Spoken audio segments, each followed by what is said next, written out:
What is up, guys? It's your boy Torius, back in with another video. I'm back in with another video, and today I'll move in the spirit of Halloween, since it's today's All Hallows Days. Today we're gonna be talking about selling your soul. So like the video, comment below what you think, subscribe if you're new. Let's get to it. So, have you ever thought of selling your soul to the devil? Right? I know I have in the past, right? When I was on my demon shit, right? I ain't on that no more. Now I'm on more like a heavenly route. But I remember before, because I want to be famous so bad when I was younger, when I was legit, right? When I was legit, I was just like doing it, whatever for fame, right? And it's funny because I used to look up, how to sell your soul to the devil, right? And it's funny because it said like, you gotta like, I'm not gonna say how to do it, but it's just funny like to think that you can actually do that. Cause a little background, I'm like I was always an emo kid, right? I was always like into like metal and shit and like fucking like all that, like all that devil worshiper shit and all that stuff. Not to say I'm a devil worshiper, nothing like that. It's just funny to think that like, you know, I don't know, for some reason this October got me into a lot of like demon stuff, right? Like I don't know why, like I was I think it's because I was listening to like some stuff about what is it, like signs and stuff, right? I'm reading this new book on signs, and for some reason like reading about it made me think of like some demon shit, right? And I feel that's why a lot of people are into signs, because they're into like all that demon shit, right? Like I even made this demonology. Like I was working on a new show. It's called Demonology, and I'm just like, why am I into all this demon shit right now, right? For some reason, it was like the theme of the month was like demon shit. It's like every month this year is like has a theme or some shit. I don't know, whatever. Selling your soul, right? Like, is it worth it to sell your soul? Because honestly, you could do it metaphorically and you can do it literally, right? Like metaphorically selling your soul, like what is it? It's like when they say an artist sells their soul to the music label, right? To the label. It's like they're controlled by the label, like Tupac, Metallica, who else? Nirvana, like all these people, right? Lady Gaga, Nicki Minaj, like all these people that you see, like, they're all Illuminati, right? They're all in the Illuminati because they're like, they sold their soul and shit. It's funny to make this video because I get to like say my perspective on like how I thought of it like in the past and how I think of it now. Because honestly, in the past, obviously I didn't believe in it, right? Obviously I knew it was all hooey dooey because I didn't believe in like angels and demons and all that stuff. Like I didn't really believe in spirits and spirituality. But now that I'm more into like the spiritual path, it's kind of funny because it's like now I'm like, okay, that makes sense, right? I get it now, you know? It's like you're selling your soul to the devil. Like your soul comes to the earth, right? Because your soul is what you have when you leave the earth, and it's like you know, earth is kind of temporary, you know? And it's like earth is damn, that's so crazy, bro. I'm just understanding.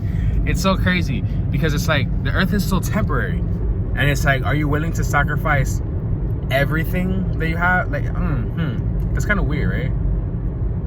I don't know. That's kind of crazy. It's like we're here to like learn lessons, right? It's like going to school, right?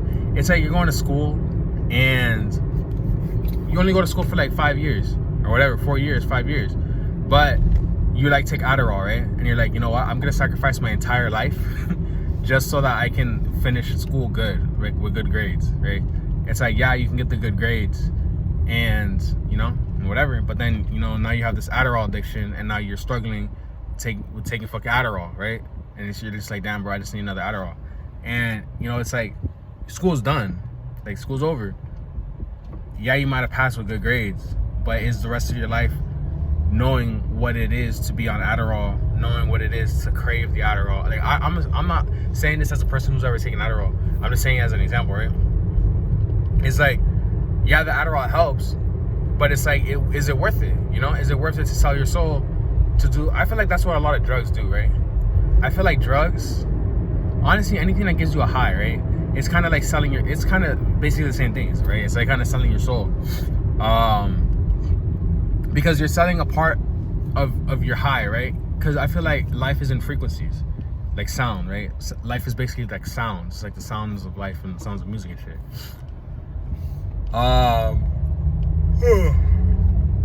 because sound is basically air, right?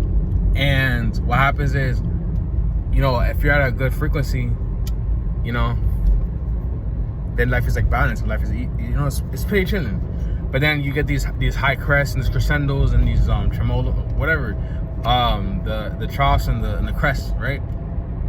You get these high ass highs, these low ass lows, and it's like you're kind of selling the peace that you have. Like, yeah, you might like stress a little bit, yeah, you might struggle a little bit, but it's like you're trading it off what you might have at the back end. Like, let's say you're 40, 50 years old, like drugs, right? Let's say you use coke, right? You smoke crack, you use coke, and you're in your 20s. You might not think of the long-term effects. Like, yeah, you're getting these highs right now, but then, like, even in your 40s, like, you don't know what you're taking away from your 40s. You don't know what you're taking away from your 50s, right? Like, for me, my favorite thing to do was acid, right? And it's like I didn't realize that, yeah, acid is amazing, but it's like, you know, there's a possibility that I might, like, I'm not saying that I will, but, you know, I've been looking into it. Like, I might be like fall into psychosis or like schizophrenia or whatever, right? And it's like what I experienced in those like 12 hours. It's like, is it worth it for the rest of, like, I feel like every good trip, or not every good trip, because this doesn't happen to everybody, but this is what I'm feeling, right? I'm feeling it's like, is what I experienced in those couple hours worth what I took away from my future?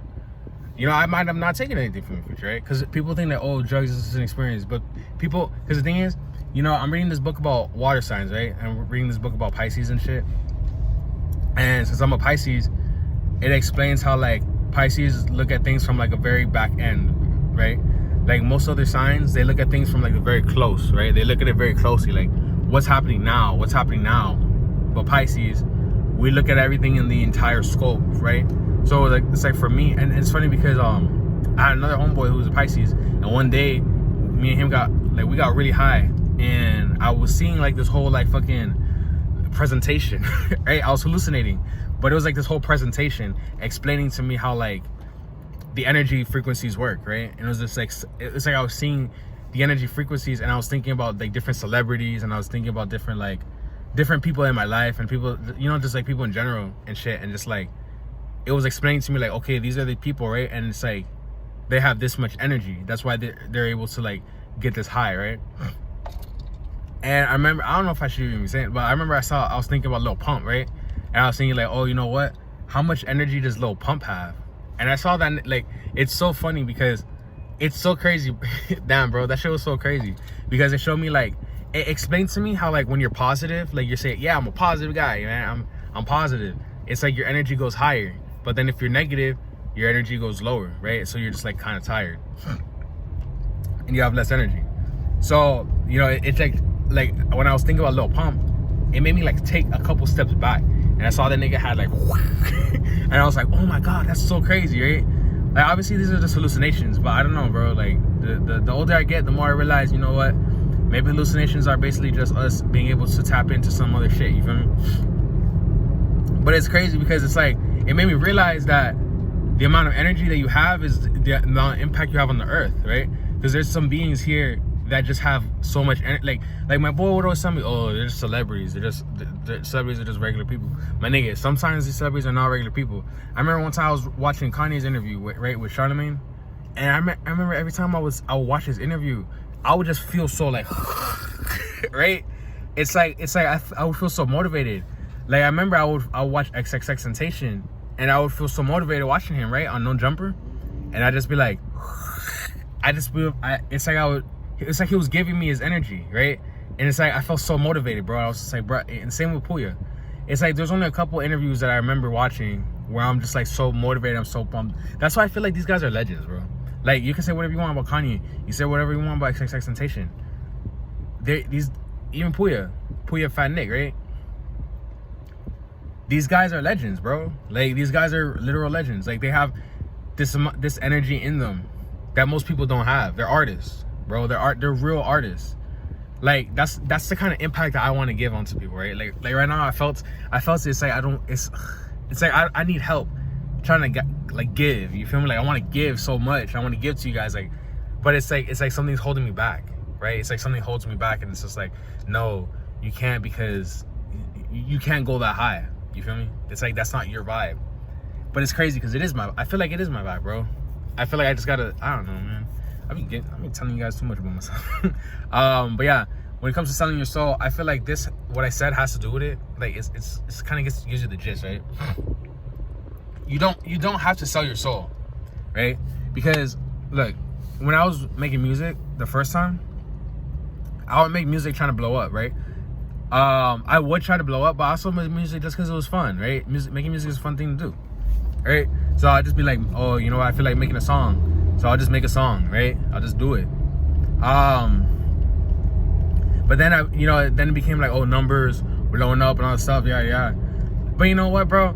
the flashiness and the numbers is fun, it's good and all that stuff. But honestly, bro, you gotta understand what music is, right? You gotta understand what the medium is, the movies, the arts and crafts and all this shit, right? All the stuff that you do it's so that, it's to give people energy. It's like a jar. You feel me? Like, music is like a jar, and it's like you put your emotions in it. That's why if you have what a hit is a really good jar, right? It's like if you're creating a jar, and it's like you can put emotions in it, right?